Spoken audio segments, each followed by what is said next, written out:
Welcome to Politics Done Right. I am your host, Egberto Willies. This is a progressive program that will take the mystery out of politics. This is the program that will encourage you to make sure government becomes we the people. Whether you are liberal, progressive, conservative, or otherwise, you get to air your point of view. We are an independent media outlet that, unlike mainstream media beholden to corporations, we only owe allegiance to you. Remember, you can also send me a tweet at EGBERTOWILLIES. That is at Egberto Willies. Let us engage. It is Politics Done Right.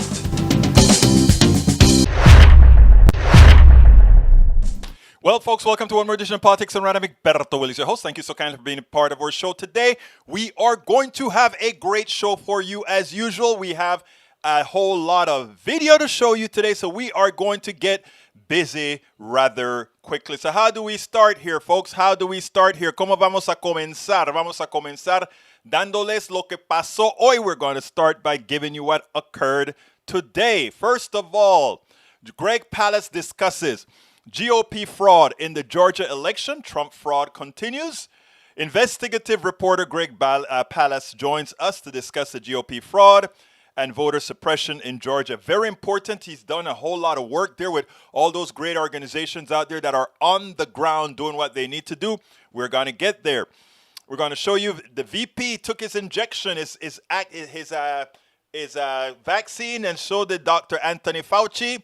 So we're going to show you that along with the message that he had to give.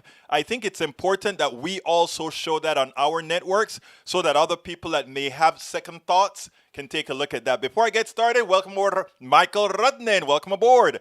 Welcome aboard Brige MCP. Brige, I got that new piece of that new graphic that you sent me, and you did it in a PNG that had the invisible area, the transparent area. Thank you so kindly. Okay, Rudnin says 10 years in prison for illegal streaming. It's part of the COVID-19 relief bill. This has nothing to do with the coronavirus or the people suffering. Bring it up as a separate bill. Let it stand on its own merit. Don't sneak it into a must-pass legislation at the last minute. Better focus on $1,200 and $2,000 relief checks. Hey, I didn't know about that. I got to find out what's going on there, Rudnin. Tell us a little bit more. The idea that both Congress and the people don't get enough time to read the laws being proposed is ridiculous. There is no way to govern. That is no way to govern. That is right. Rudnin, I want to know what's going on there with the streaming. That is very, very interesting. I kind of have an idea why they did it, but we'll see. Rudnin also says Congress has held approval ratings in the teens for not only most of this year, but since 2010 when the big money corrupting politics was uncapped. But we have to do our part. It is okay to start blaming big money and all of that, but we have to get sensible. And that's what we all here are doing, Brother Rudnin.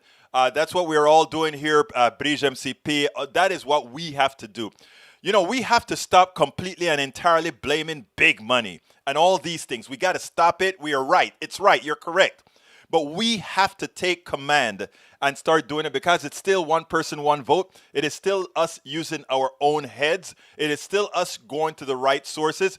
Bruce Pollard, welcome aboard. Welcome aboard. Welcome aboard. Welcome aboard. Welcome aboard. Okay, let's get busy.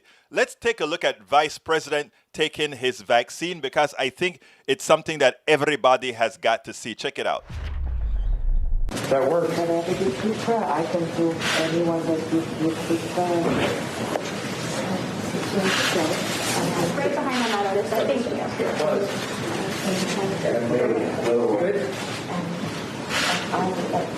Somehow that you get the vaccine. All right. Are you ready? I'm ready. Okay. I'm ready. Incredible. Everybody kept up and is doing what they need to do. So that's good. All right. She's from Cameroon. You ready? I'm ready. Okay. Got it up higher? Today. All right. There you go. Would you like me to count to 3? No, you just go ahead anytime you're ready.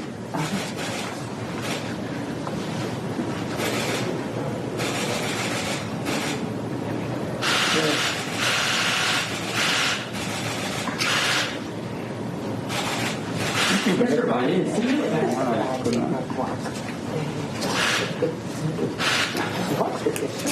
Okay. Well, look, what I want to say is we owe these folks an awful lot. The scientists and the people who put this together, the frontline workers, the people who were the ones who actually did the clinical work. It's just amazing.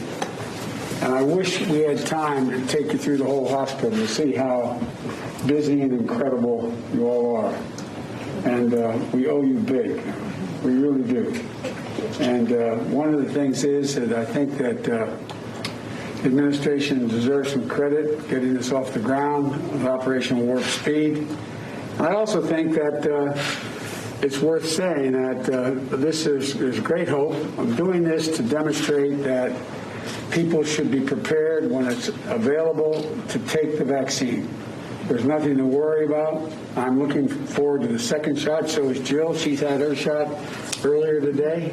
She loves shots, I know, but I've had so many. But at any rate, is that for me? My next visit. And but the important thing is that it's worth stating that this is just the beginning. It's one thing to get the vaccine out, and now Moderna is going to be on the road as well. But it's going to take time. It's going to take time. In the meantime, I know I don't want to sound like a sour note here, but I hope people listen to all the experts, and the Dr. Fauci's on, talking about the need to wear masks during this Christmas and New Year's holidays, wear masks, socially distance, and if you don't have to travel, don't travel. Don't travel. It's really important because we're still in the thick of this. It's one thing to have the vaccine show up at a hospital. There's another thing to get the vaccine from that vial into a needle, into an arm. And there's millions of people out there that are going to need this, frontline workers first. But I just want to thank everyone for all that they've done. There's some real heroes, and you're among them. Thank you. Yeah, and here is Anthony Fauci. Many in our nation are saying, if Dr. Fauci gets the vaccine, I'm going to get the vaccine. So tell us a little bit of why it's important.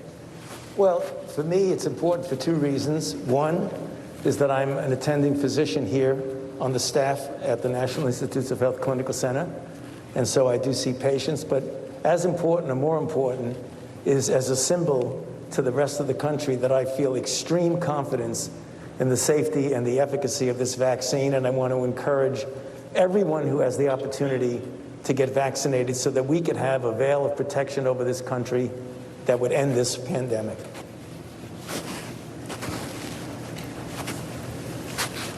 Thank you, Dr. Fauci, for coming today. Any last-minute questions, concerns? No. All right. I'm going to just scrunch up a little bit here. Trying to get a good intramuscular injection here. Thanks for helping out.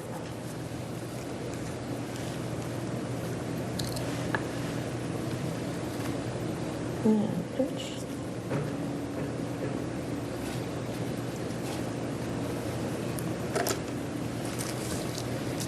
And before you let go, let me put a Band-Aid on.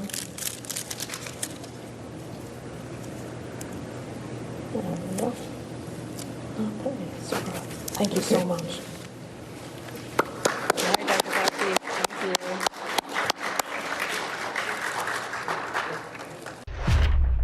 Okay, that is. I wanted to bring both of those to the view so that other folks could see it, right? And why do I want other folks to see it? Because, folks, I think it is serious that we have to try to tell folks this one isn't the Tuskegee project or anything like that. This vaccine is for real. Please go out there and get vaccinated. Go out there and do what you have to do. Let me address a few things. Mr. Exotic, thank you for being here, first of all. Actually, let me welcome more people.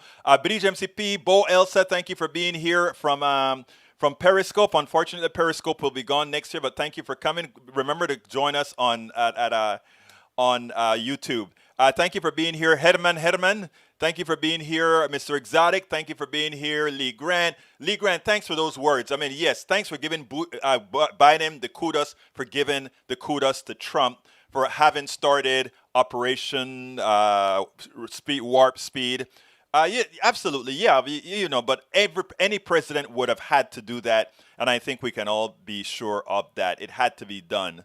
Anita Shaw, welcome aboard. Lee Grant, welcome aboard. Bruce Pollard, welcome aboard. My brother, let's see who else is here. Para ver. Oh, mi hermano, Norman Reynolds, welcome to Politics Done Right. Deborah John, welcome aboard. And everybody else, if I missed you, I'll catch you on later. Deborah John, Egberto, what about mobilizing, forming our own agency to conduct investigations on these politicians, especially with these trillions of dollars in stimulus? We need to start demanding these. And by the way, thank you for saying that, Deborah. It already exists. It's called We. And just like we can do our own investigation research or whatever, that is what we do. Anyhow, I want to address something here because MK, kind of disputes whether there's voter suppression. You'll hear Greg Palast talk about voter suppression, but just as a side fact, if you had 11 polling places open in Cobb County was a Republican county that went for Biden, and what you did was shut down 6 of the 11 and made sure that the 6 that you shut down were in minority community, people of color communities, and the ones that you kept open were far away in wider communities. That gives you an impression that there is some sort of voter suppression there. But we can also talk about having cars. Those people who live in the cities, many people in the cities use transportation by bus. Many people living in rural areas, they travel by car. Now, to have your registration dependent on having a car registered, that is also a form of suppression. We can go over and over again. Now, when it comes to you stating that, they're voting to decertify election, no crackpot group is going to work on attempting to get the election decertified. It's over. The only reason they're keeping this alive is to suck some more money out of you, Mr. Exotic. That's why they're doing this. Bam, bam. They want to suck more money out of you as long as you think there is a possibility that your Führer can win. You are willing to keep giving money and money and money to Trump. And as I'm going to show you right here in the next video, a lot of that money is not going to where you think it's going. It's going into your Führer's pocket because he has always been a thief. He has always been a thug. He has always been a criminal. He has always been all those things. Crook. All those are good descriptions of Trump. It's codified, it can be proven, and it will be as well. But anyhow, here is the proof of how little, first of all, your sources of information, how little they think about the people, our brothers and sisters on the right. Check this out. Do you want proof that Fox News and all these right-wing stations care nothing about their watchers, those people their viewers? They really don't care. It's about do as I say, but not as I do. Check this out, and then by Chris Hayes, and let's take it on the other side.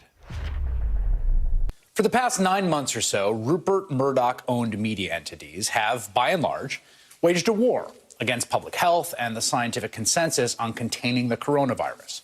On Fox News and elsewhere, they've been playing down the virus and peddling just outright lies and pushing junk science and elevating cranks, all of which has tangibly, materially contributed to behavior that has made the pandemic worse. And what makes it all the more infuriating is that, as we have noted, while Fox hosts have been dismissing the experts and suggesting lockdowns don't work and ridiculing people that avoid the office and follow public health guidelines, many Fox News employees have been working remotely, literally at the same time. And so now we arrive at the question of the vaccine. And last night, one of Rupert Murdoch's minions went on air to coyly just ask questions and rail against the offensive pro-vaccine propaganda that's been propagated by all corners of the media and the elite consensus that you should get the vaccine. Quote, on the question of the coronavirus vaccine, our leaders are definitely not pro-choice. Their view is do what you're told and don't complain. Of course, no one is actually telling you what to do. The vaccine is voluntary.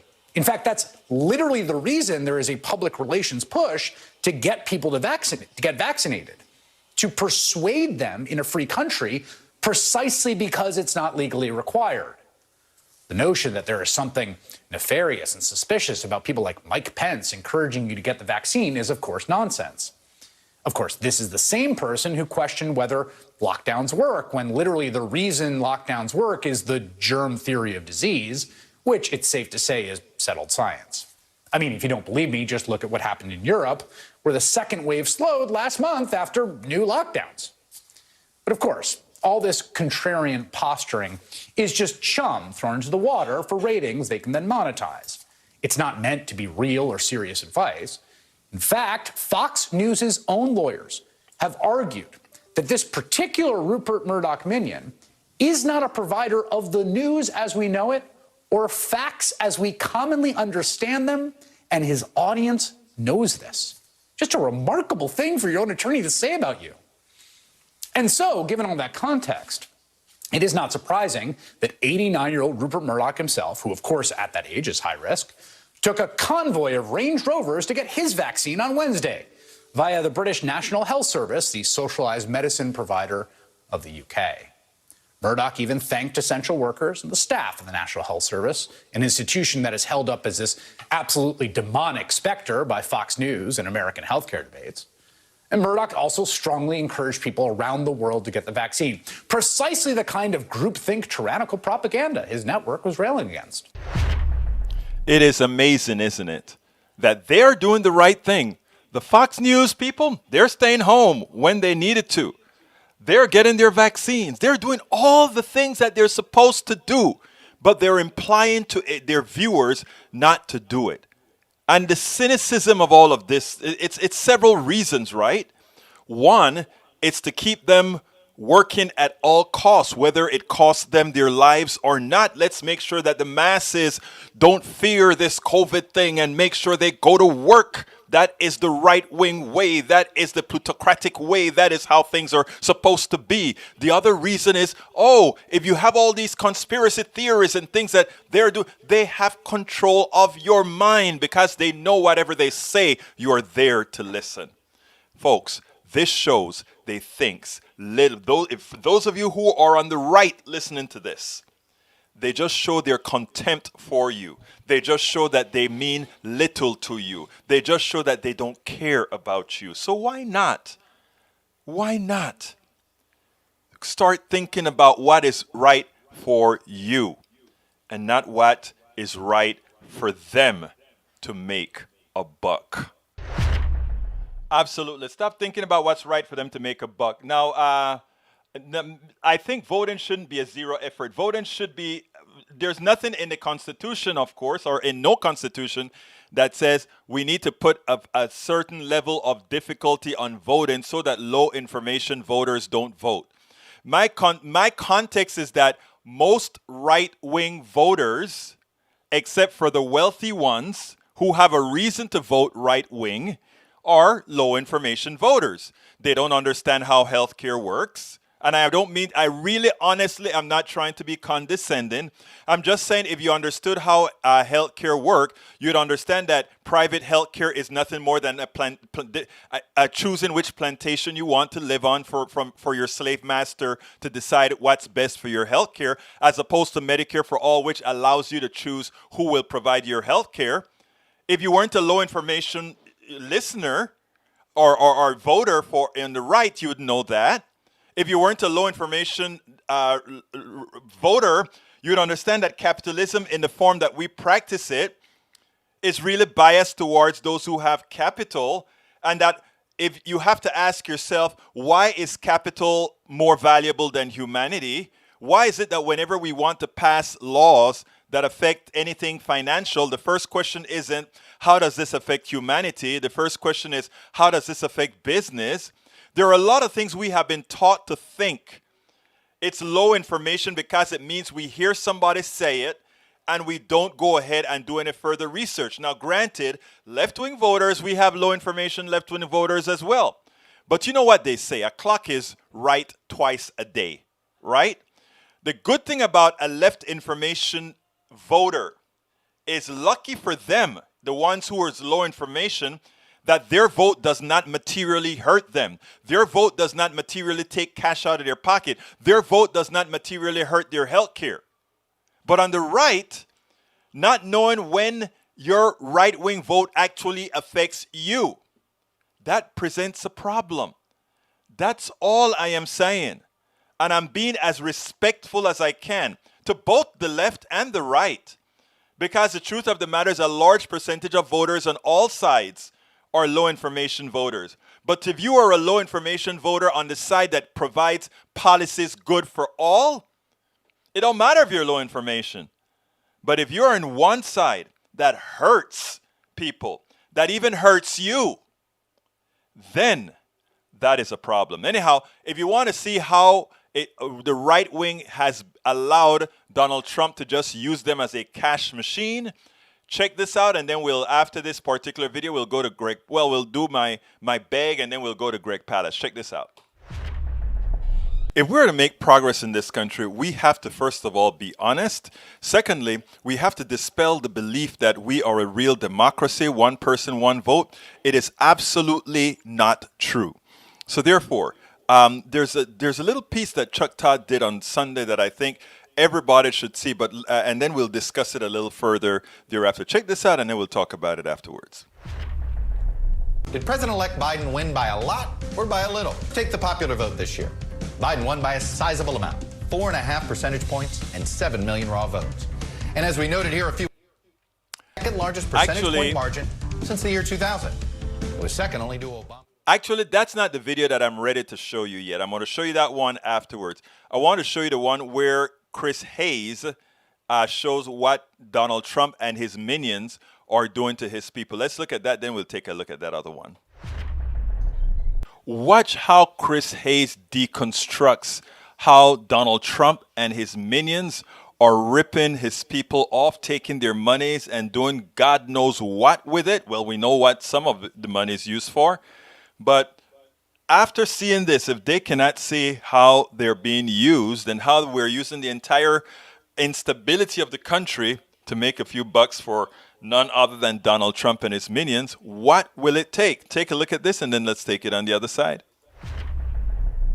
Money, money, money. This entire exercise has been an abject failure in a legal sense, in a political sense, but it has been an absolute boon to fundraising. The New York Times reporting Trump's largest single day for online donations actually came after Election Day, raising almost $750,000 per hour on November 6th. So did his second biggest day and his third. According to the Times, Trump has raised roughly $250 million since Election Day, along with the National Party. Now, Trump has been telling supporters the money is funding recounts and legal bills and campaign data, the Georgia Senate races, but that's not entirely true. Email and text solicitations have pitched Trump supporters to give to a Georgia election fund, for example, even though no funds go directly to either Republican senator on the ballot. Instead, the fine print shows 75% of the donations to the Georgia fund go to Mr. Trump's new PAC called Save America. And Trump's Save America PAC is not really like other campaign finance vehicles. Washington Post explains, quote, the money in the Save America PAC, unlike money contributed to a standard campaign committee, can be used to benefit Trump in innumerable ways. Memberships at golf clubs, travel, rallies, even payments directly to Trump himself, as long as he declares it as income. That's right.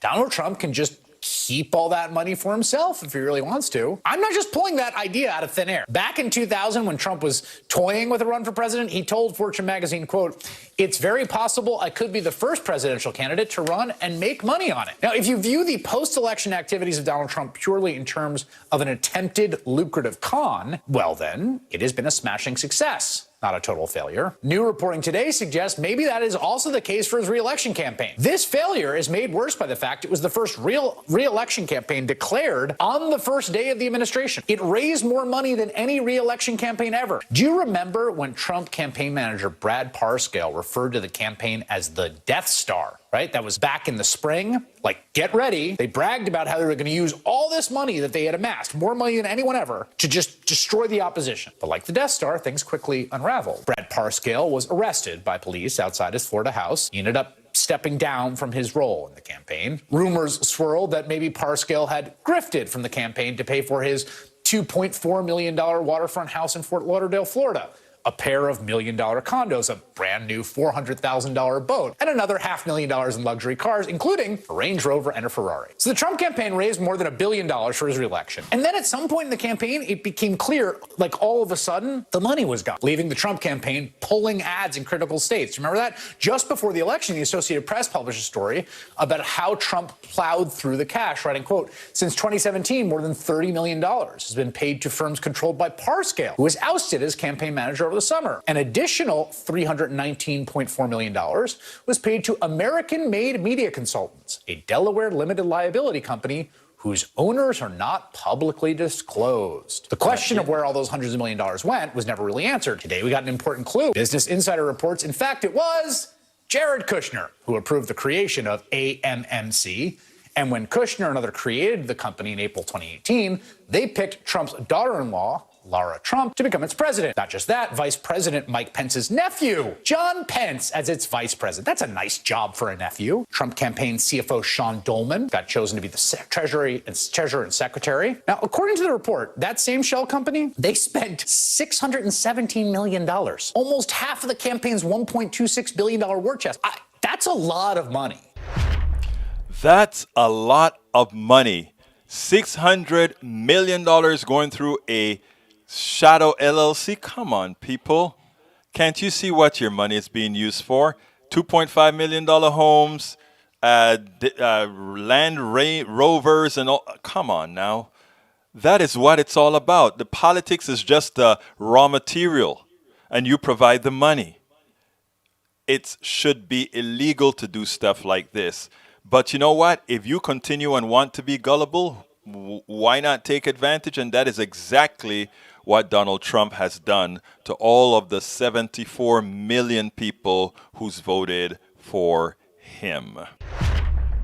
Now think about that. $617 million passes through Trump's son-in-law, Kushner.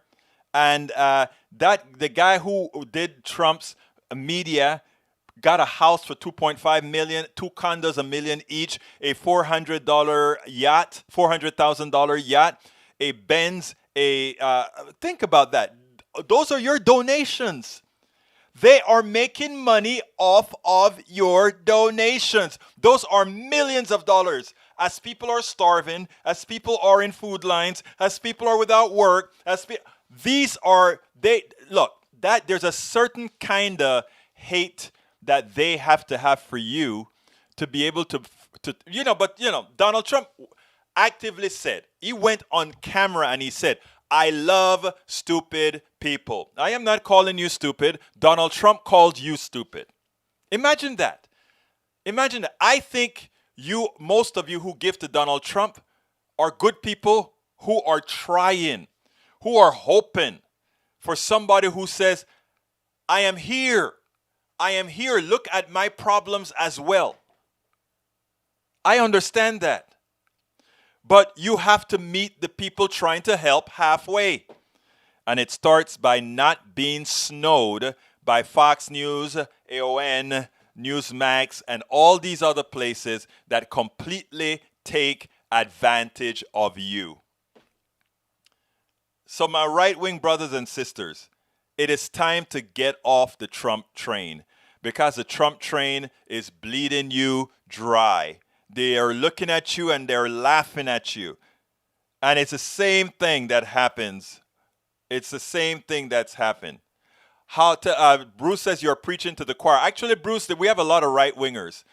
Tell us how to get on the proper road so we can all go. The proper road, we are already started the proper road. And the proper road is simply part of what we're doing here, because we can reach people on the right. We have some of the right-wingers in here that just go out there and talk a lot of stuff. But believe it or not, the fact that let me explain something to you, Bruce. And this is important. When we have a lot of people in the right on our Facebook page and elsewhere, because we get a taste of their circle, of their sphere of influence, this also gets into their sphere. It just happens to be how social media works. So just being here, supporting our program, making sure we are here is very, very important. So I thank all my right wingers that are here, my left wingers that are here, everybody that's here actually make a difference. Now, we're going to have tasks later on, but we got to try to win Georgia first. Anybody who can provide phone handling in Georgia, call the Democratic Party in Georgia and help them out. You can actually provide some assistance there. Okay, before I forget, anybody who's on YouTube or not, please consider clicking join, become a member of YouTube, our YouTube posse. And our good friend Bridge MCP made us a new poster. Here it is on the screen. She says, "Politics done right with Egberto Willis. Donate, support, subscribe, join the PDR posse." Thank you so kindly for that meme there that you did for us, Bridge MCP. I appreciate that so kindly. Okay, folks, please go ahead and click that join button. If you are on YouTube right now, become a new member. If you're not on YouTube right now, there are other ways for you to join our posse. And the way to join our YouTube posse is simply to go to politicsdoneright.com/YouTube. Again, that is politicsdoneright.com/YouTube. Click on that. Become a part of our YouTube posse. Thank you for that image. I love that image that you did. Now you can also get my book. It's called "It's Worth It: How to Talk to Your Right-Wing Neighbor Friends," all that good stuff. That's the link on there. But if you want to, that's an Amazon link. If you want to eliminate the middleman, go directly to our store, politicsdoneright.com/store, politicsdoneright.com/store. Of course, we accept PayPal as well. Please consider supporting us via PayPal, politicsdoneright.com/PayPal, politicsdoneright.com/PayPal, or our Patreon, which is politicsdoneright.com/Patreon. Patreon is spelled Patreon, politicsdoneright.com/Patreon. Those are all the ways that you can support us. Make sure that we are a part of, that you can help us keep this stuff going. This is actually a pretty expensive endeavor. Pretty when you take up all that we have to do. So I do support whatever support you guys can provide to make sure and invest in a program that you know is going to make a difference. And we have a lot of you right here, right now, that I owe so much to for making sure this program stays alive. You guys are wonderful, wonderful, wonderful. Now to continue, let's go ahead and listen to Greg Palast. Greg has a whole lot to say. And then it seems like I'm going to have to leave the center-right video for the next time around because we're running out of time. Here you go, Greg. Welcome to one more edition of Politics Done Right. I'm Egberto Willis, your host. I'm here with Greg Palast. Everybody knows who he is. He's the guy that's doing that big fight in Georgia right now. He's suing the state. Greg Palast, talk to me about what's going on in Georgia right now. Give us an update. I know there's a hell of a lot going on out there. Okay, yes. Back in September, I did an investigation with my team. You know, I usually work for media outlets like the Election Crimes Bulletin, which you have on Pacifica Network, Democracy Now!, Guardian, etc., Rolling Stone. But this time I decided I would work with the voting rights groups. The ACLU issued a report of mine saying that 198,351 voters were illegally purged, that is, got canceled off the voter rolls of Georgia before the general election. This is a story that the big media didn't cover. Now, supposedly Biden won squeaked by just 12,000 votes. But you have to understand, they shoplifted a couple 100,000 votes from Biden and the Democrats. That should have been over with. But what happened was we went into now a Senate runoff, and for those who don't know, if whoever wins the 2 Senate seats, which are up for grabs in a runoff, which will be decided January 5, though early voting has started, whoever wins that will control the United States Senate. So if the Republicans win, Mitch McConnell has been reelected. If the Democrats win, he's going to be, I guess, getting some of that COVID unemployment payout. So a lot is at stake. So as a result, they've cranked up the Jim Crow. They've cranked up the attack on voters of color. Now they got to get a lot of voters of color because as of this year, according to the census, Georgia's become a white minority state. A lot of that is because of a massive increase in the Hispanic and Asian American population voters. So They're going after, by the way, not just black folk. It's not just Jim Crow. It's Kim Crow going after, Asian Americans, and Jose Crow after the Hispanic vote.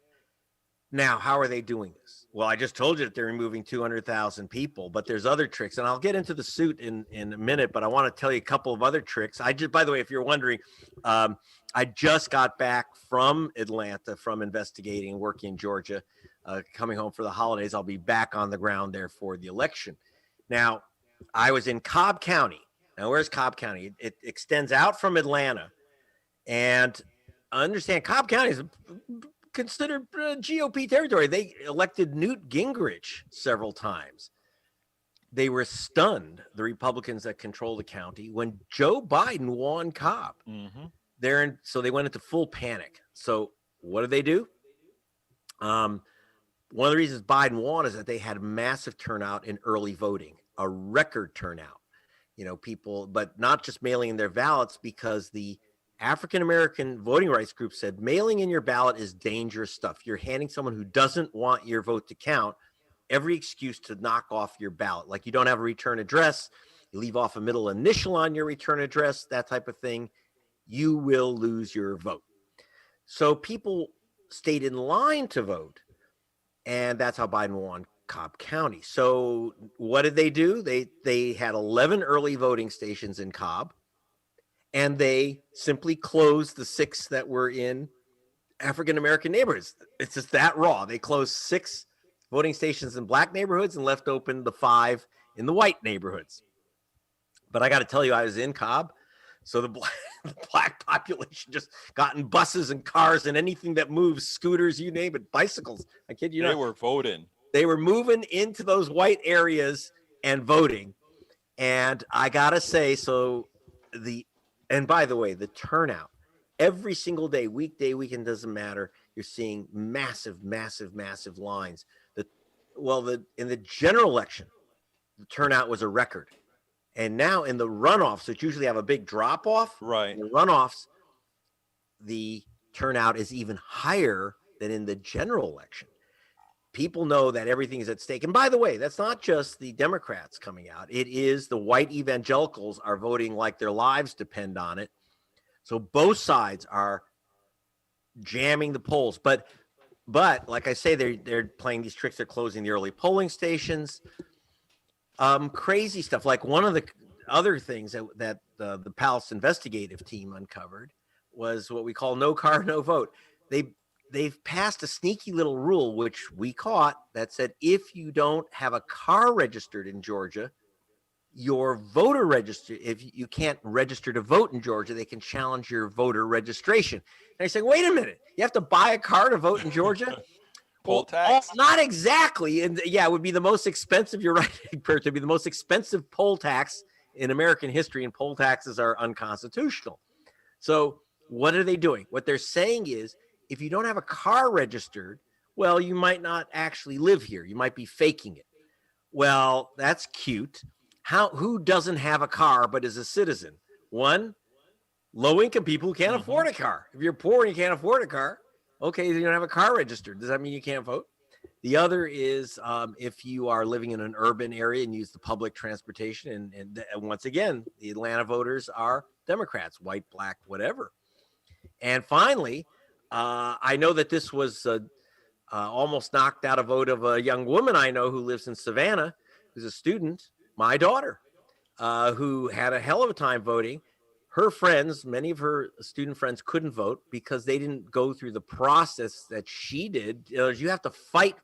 They'll challenge your vote. Then you got to go to a hearing. You have to go to a hearing and fight to get your vote back and prove that you're a resident. Now, here's the thing. If you get challenged because you registered by the re-registration date of December 7th, you get challenged.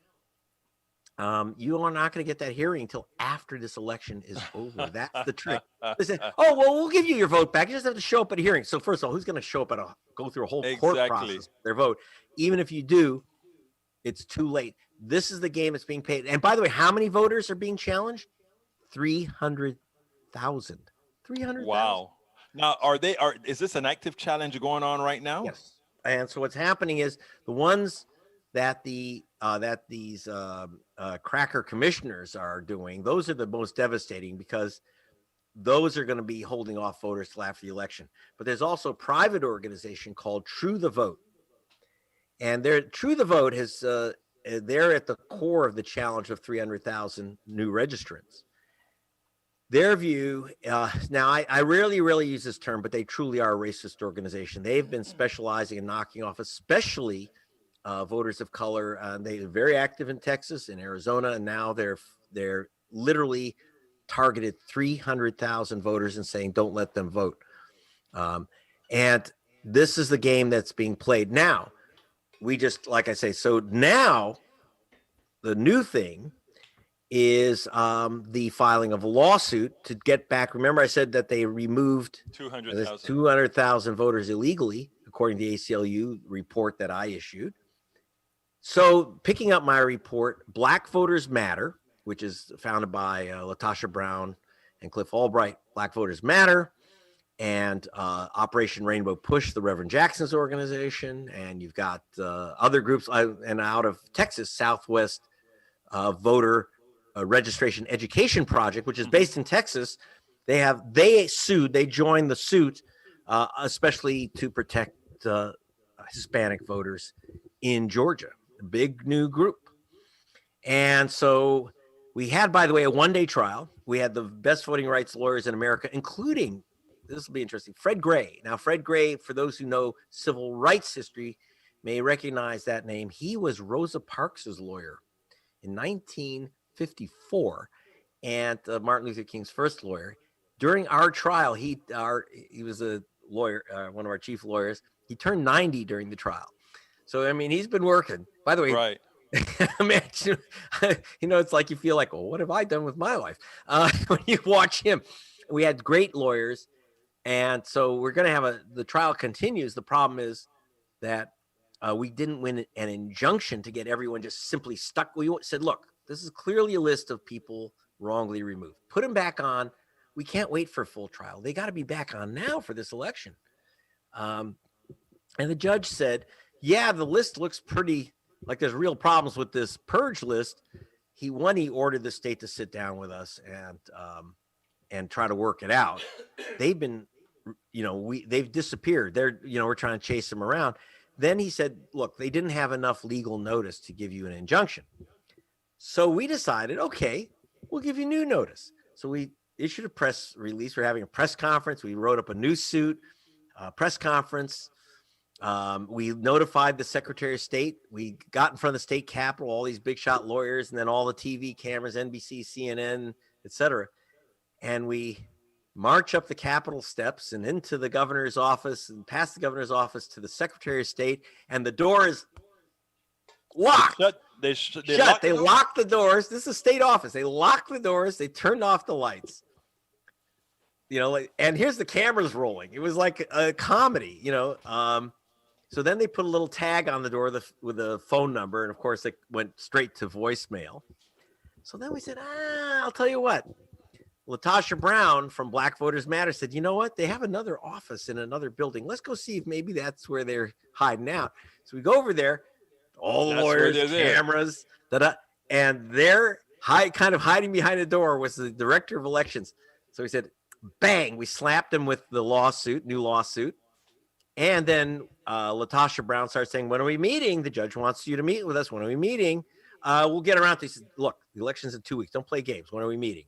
So they gave us a runaround. Then I took over and I said, look, Mrs. I have a Mr.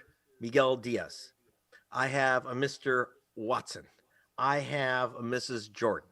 These are people you said moved who never moved. You're going to put them back on the voter rolls? Here's 3 names. He said, well, look at the evidence. I said, no. You don't have evidence that they moved. I have them on videotape in their homes saying, right, I'm still here.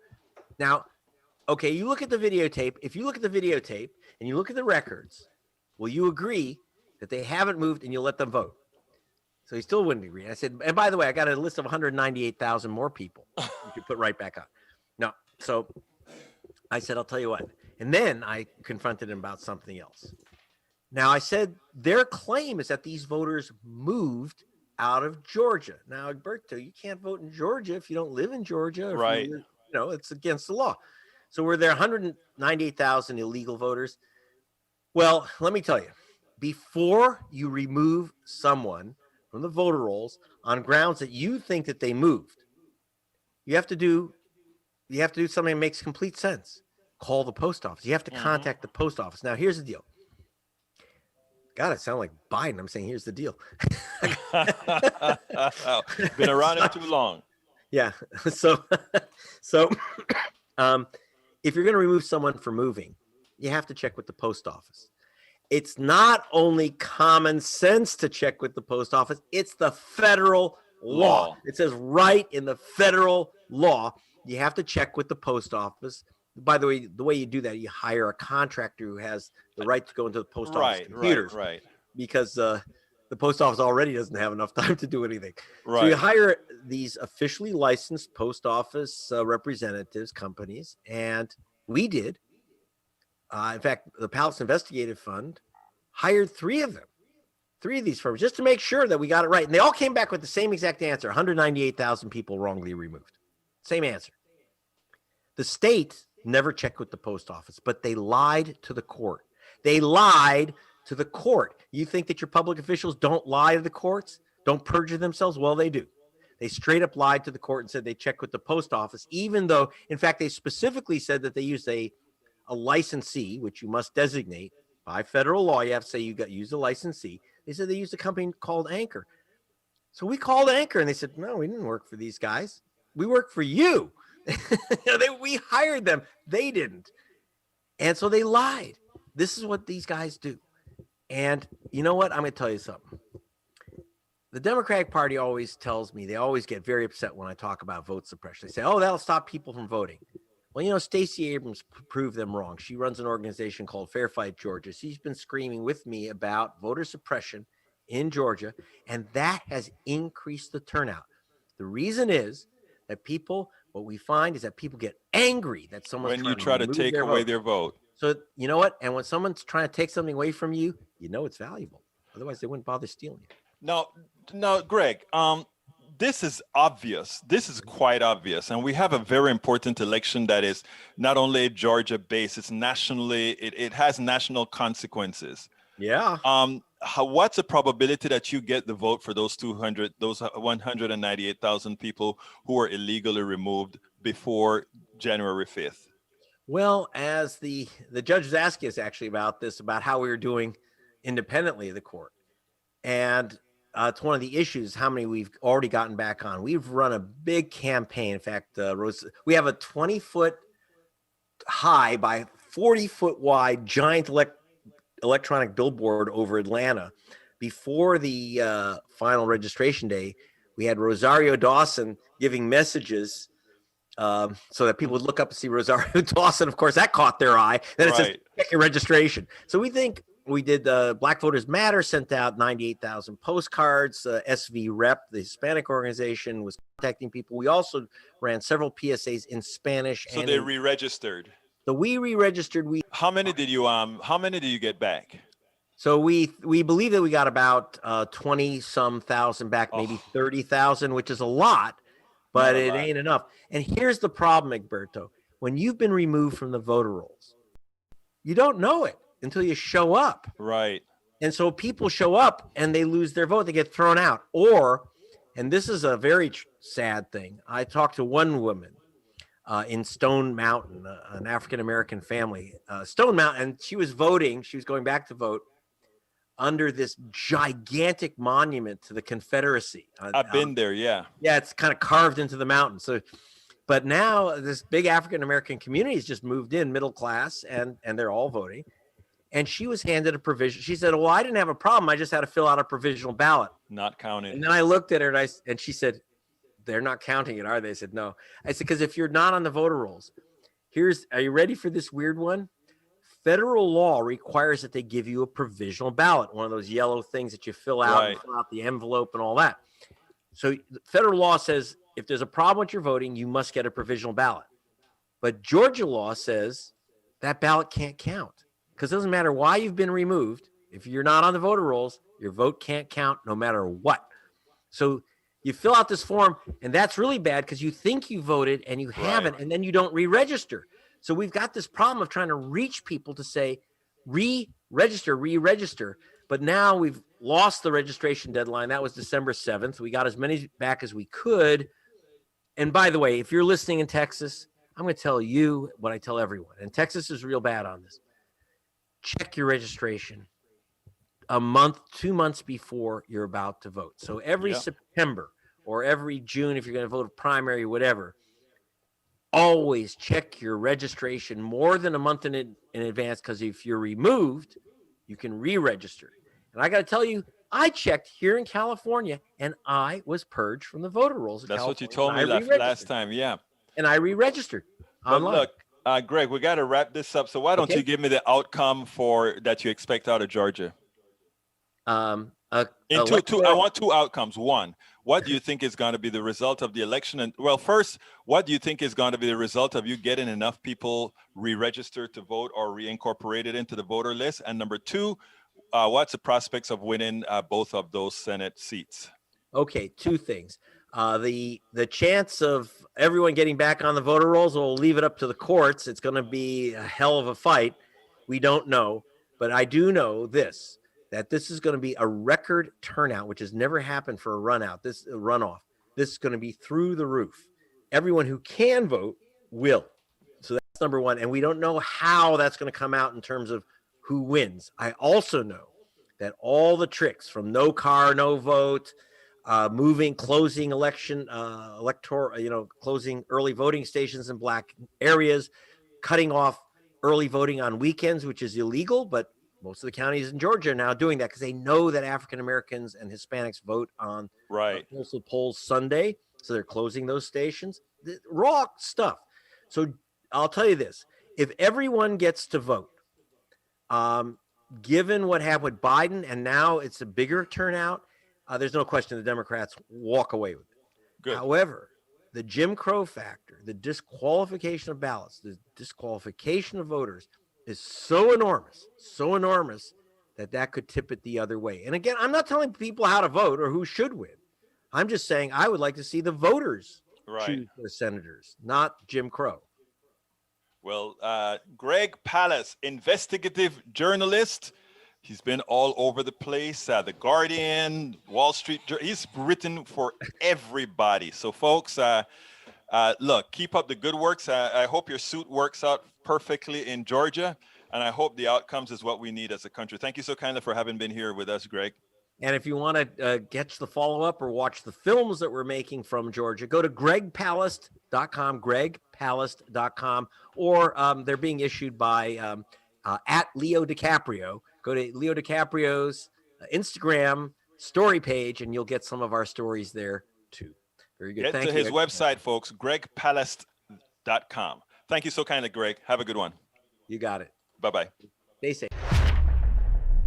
All right, folks, I hope you enjoyed that. That was Greg. Let me go ahead and start. Let's see, we are at 55. Let me start saluting my folks. Robert Reed, welcome aboard. I have not heard one attractive reason for why blacks should vote in Georgia for those seats. Neither one of those candidates seem to be offering any tangible to black voters. Are there any tangibles that are being offered by the... I want to tackle this because I have two good friends that are with the movement called Withhold the Vote in Georgia. And I'm in complete disagreement with them. You see, because it seems to too many are looking at this. Look, there's nothing special about Ossoff or Warnock that, when it comes to what are they doing for the black voter. That's not the question. It is an independent question, yes. But there are big implications for those two seats. Any black person that does not go to vote for Ossoff and Warnock are doing more harm to black people and everybody else in the country than if they just go ahead and sit out and allow the two Republicans to win. That's a categorical fact. So, in this game of politics, you have to know when to fold. You have to know when to wait to fight for a better day. And we have to learn that internally. And you have to be a mature voter to understand these concepts, and we must understand these concepts if things are to get better. Look, I was not a Biden supporter. I was a Bernie Sanders strong supporter because of the policies, the egalitarian policies that we want in this country. That's what personally I supported. Well, everybody ganged up on him and supported Biden. And to put it bluntly, black people in South Carolina supported Biden, and they're the ones who took him over the top. I was in complete disagreement. I was in Nevada fighting for brother Bernie Sanders. I was out there and I was fighting hard for him. But when it was clear that the Democratic Party was not yet going to have the egalitarian system, we're going to get Biden, I said, well, I have to be all in for Biden because Biden is where it is now. That's where we're at. Progressives, you want something great, you have to fight for it. You have to fight for it and you have to win. But until you fight for it and win, you have to do the next best thing. And that is what I'm doing. My next best thing was Biden because that's who the Democratic Party picked. And I fight like hell for Biden. I will fight like hell to get Biden over Trump. I will fight like hell to get Ossoff and Warnock over those two Republicans who do not mean well for the average American citizen. Black, white, or otherwise. It is important that we understand not what the gut tells you. Sometimes you're like the heart is telling you. You know, Warnock has a church. He's in Martin Luther King's church. He runs Martin Luther King's church. And as my friend would tell me, she says, Egberto, mira lo que está pasando alrededor de donde está. Look at what's happening around Martin's church, MLK's church. It's surrounded by the homeless. It is surrounded by a lot of people who've lost their homes. And then we're having gentrification in the area. And Warnock is the pastor there. Shouldn't he pay up? What? No. You have to know when to fold. You get Warnock and you get all these guys in there, and then you start to extract a pound of flesh. That is what you do. Brother Reed again says, I think I'm being very mature. I was not calling you immature. If it's, I may have said that, but in just, I'm not saying that at all, Reed. I'm asking you to just think through what I'm saying. So forgive me. I'm sorry if I gave that impression that I was speaking to you directly as Robert Reed being immature. That's not what I meant at all. So forgive me if that's what it came across. Robert Reed says, I did not say blacks should not vote for those seats. I said no one has given me a compelling reason to do so. And to which I tell you, brother, Robert Reed, there is no compelling reason other than a national reason and a reason for getting better temporary economic policies. That's the only reason. It's not on a personal thing for black people in this case. Sending Ossoff and Warnock to the Senate does nothing special for black people. It does something special for America, which includes black people. Okay? That's what we're talking about. So and I'm speaking to you, sir, respectfully. Okay? And I am asking you respectfully, sir, when you hear another black person say something like that, to tell him or her, this is bigger than just the black issue. This is an existential issue for us in America, for which we black folk are a subset, but we are all Americans. So that's all I'd say respectfully, sir. Respectfully. I don't have time to go through all of these things. Brother Cutter says that election is not just for Georgia, it's for the entire country and could be argued the world, especially when you are so right, sir. You are so right. And I think deep inside, I think that's what Robert was telling me when he says, I did not say blacks not to vote for those seats. I said, no one has given me a compelling reason to do so. Well, I think that compelling reason is there, sir. And AVQ, thank you so kindly. Look, brothers and sisters, thank you for being here. Please consider going to my to get in my book. I got to do this real quick because I got to keep the lights on, folks. Please consider getting my book at Amazon. I just put the link in there. If you want to cut out the middle person, please consider going directly to my store, politicsdoneright.com/store, politicsdoneright.com/store. Please consider also supporting us via PayPal. That is politicsdoneright.com/PayPal, politicsdoneright.com/PayPal, as well as our Patreon, politicsdoneright.com/Patreon, spell Patreon. I appreciate you. I thank you. I know there are other places you could be, but guess what? You're here with me. Love you all. You know, I got to get out of here. My name is Egberto Willis. This is Politics Done Right, and you know how I end this, baby. I am what? Out!